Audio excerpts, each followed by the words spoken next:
deadening. Test natin ngayon yung DJI na mic mini. Tingnan natin kung mas okay siya compared dun sa 100 pesos na mic na binili ko before.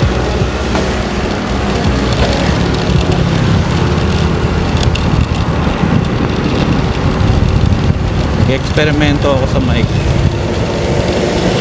Bili ako ng 100 pesos, bumili pa ako ng adapter, pero parang hindi siya sulit dahil tunog niya, tunog lata, and medyo may issue din siya sa battery. Parang 2 hours lang ata na standby na lobat, so hindi gumana yung, hindi narinig yung mga sinabi ko during the time na nagbiyahe ko from Quezon City to Bulacan.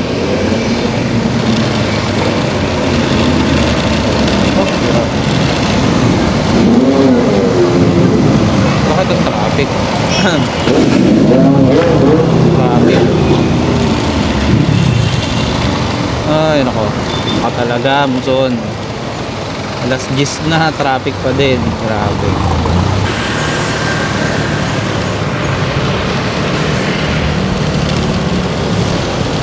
Yung testing natin kung hindi ba siya malalaglag. Nakakulit naman siya dun sa mismong helmet, pero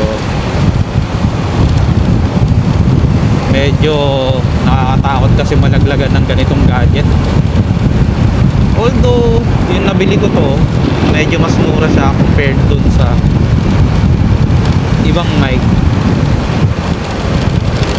Wala kung sale, baka sale na, pero yun, mas mura siya. Dapat ang ibibilin ko, kino-consider kong isa is yung Boya, pero iniisip ko kasi kung bibili ako ng third party na device, bubuksan ko yung port, and hindi na siya magiging water proof or water resistant. Madalas ko naman ako bumiyahin ng medyo umuulan, so kung mangyari yun, tapos habang nasa biyahe ka umulan, hihinto ka pa para magpalit ng mic. Eto, at least to, hindi mo na kailangan ito. Tsaka presyo parehas lang eh. Mas mahal pa nga yung Boya, 1.7. Ito medyo mas mura ng konti, although transmitter lang to, hindi siya yung full package. Hindi ko naman kailangan ng dalawang mic, night errands lang, punta lang sa grotto, withdraw, tapos bili lang ng merienda paggabi.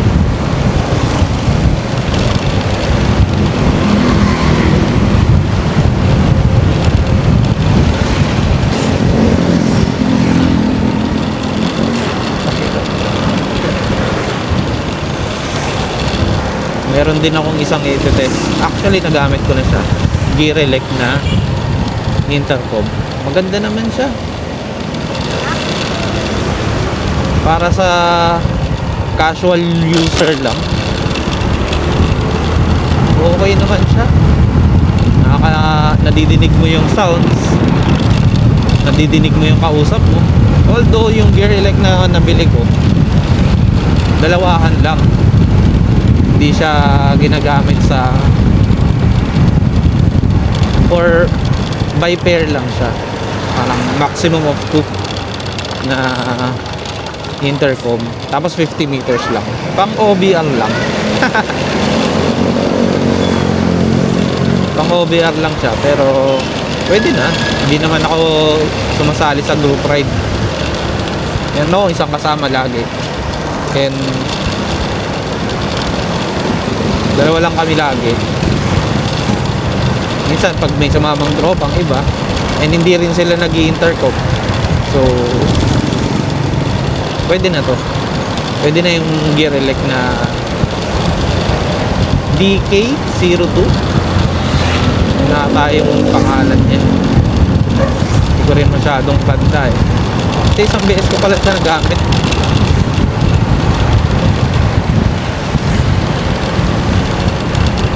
Kabuk. Punta tayo sa Grotto Vista. Hindi ko unahan yung bus eh, nakakatakot. Baka pag inunahan mo, mauna ka talaga.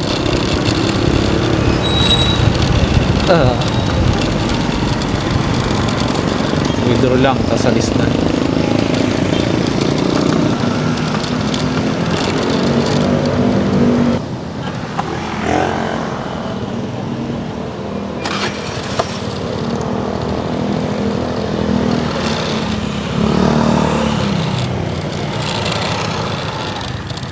Okay. Uwi na. Bili na lang ng merienda.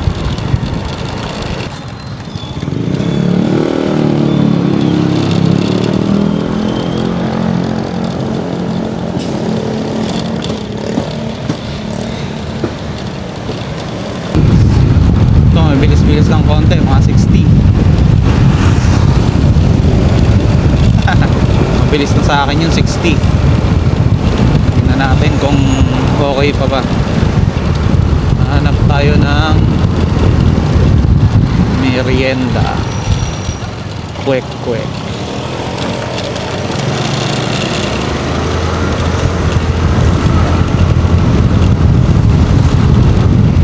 So yun nga, the long ride this coming Friday or next Friday, long ride kami papuntang Tarlac, Monte Carlo, something, parang church. Tapos meron kaming dadaanan na parang Rome resort naman siya. Hindi ko alam kung magiging okay yung biyahe dun, paano magiging ano namin, arrangement namin para madaanan pareho.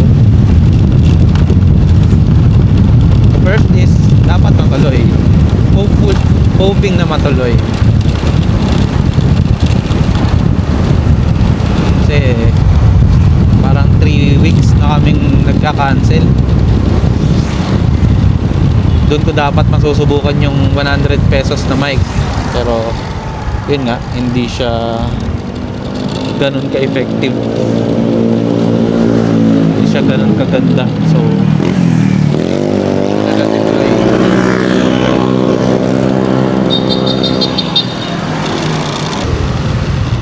parang wala nang choknening dito.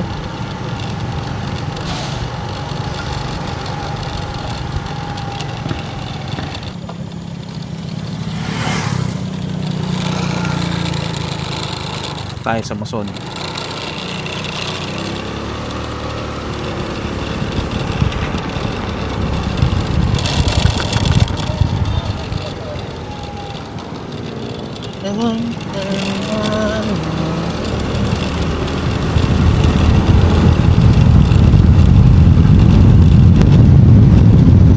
Mahirap din magmotor habang dumadaldal. Nakakatuwa din.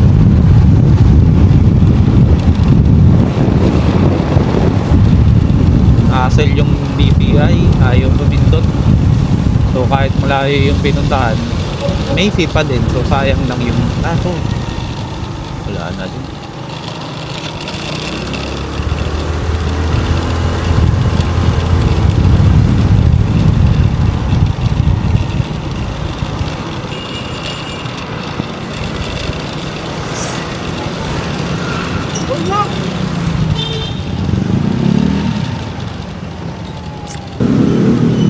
Ay nako, Muson, wala ka talagang pupas. Alas 10 na, traffic ka pa din.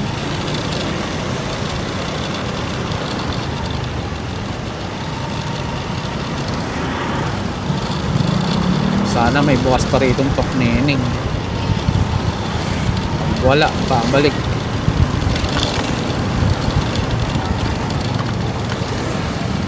Uy.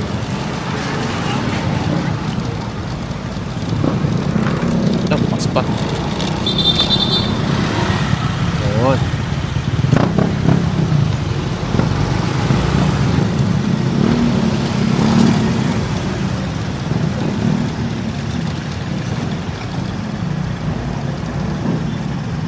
Hindi ko na naman check it.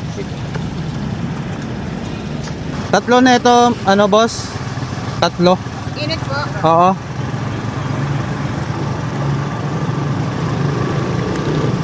Magkano yun? 45. Tsaka isang stick ng kikiam sa fishball. Tig isang stick. Salamat po. Thank you.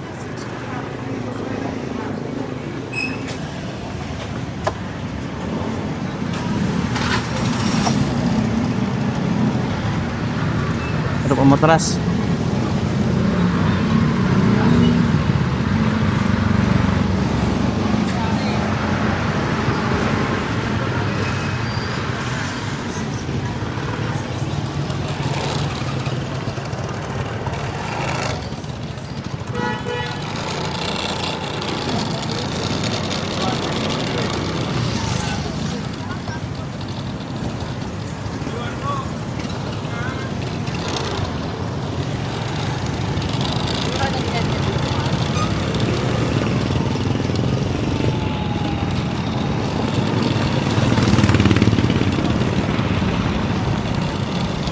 Mission success. Kaso tumilaw na naman ang mahiwagang check engine ng Panarea. Ano lang yan? Lagi ka na lang ganyan. Bigla ka na lang susulpot. Tapos pag sina-stand ka, nawawala.